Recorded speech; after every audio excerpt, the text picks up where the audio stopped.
Hello everyone and welcome to a quick Steam tutorial. In this video I want to show you how to hide your game activity on Steam.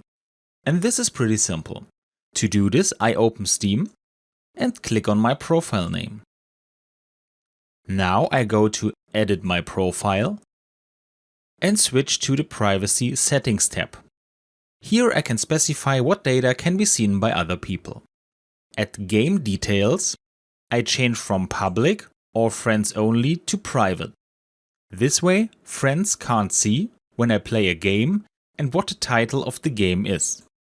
This way you are safe to play one of these dirty little games now. And that's how easy it is to hide your activity on Steam. I hope you enjoyed the video and I will see you again in the next tutorial. Until then, your tutorial guy. Bye.